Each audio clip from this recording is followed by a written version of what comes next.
In Park Slope, Brooklyn, a podiatrist has changed careers to offer a different kind of healing. This is not your grandmother's yarn shop because it's probably you, your grandmother, and your 10-year-old niece's yarn shop. We have attorneys, we have doctors, we have police officers. My name is Felicia Eve, and I'm the owner of String Things Studio here in Brooklyn, New York. And what is String Things Studio? String Things Studio is a yarn store, but more than a yarn store. We're a little hip. You know, we're kind of very welcoming to everybody that comes in. It's really been a beacon to all types of creatives. Tell me the origin story of this place. How did it get started? As a little girl, I did not say, I want to grow up and own a yarn shop. That was not how that worked at all. I actually wanted to grow up and be a doctor, and I was. I'm a podiatrist, and I practiced for about 10 years. I had 3 little kids, like 2, 4, and 7 years old.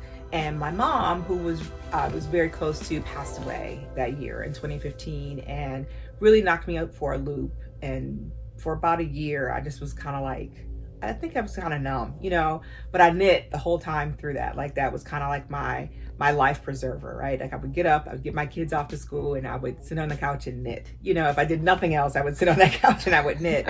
And then a friend of mine said to me one day, you need something to kind of pull you out of this funk.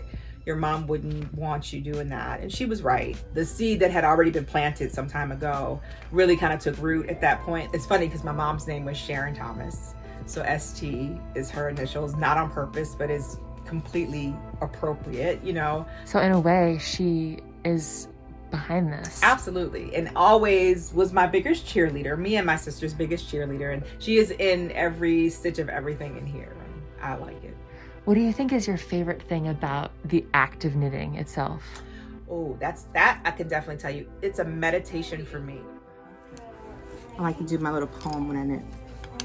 It's called Through the Front Door, Run Around Back, Out the Front Window, Off Jumps Jack. People like that. It gives people a little mnemonic to be able to remember the steps. I sometimes wind my nights down with knitting. I know people who start their day with a couple rows of knitting. I love the click of my needles. You know, I love how the yarn slides through my hands.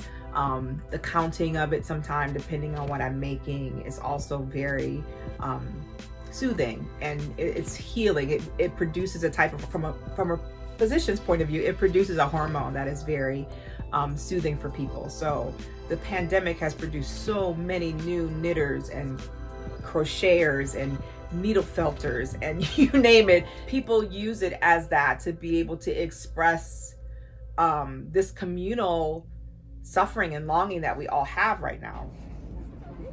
What do you think is your favorite part of the job?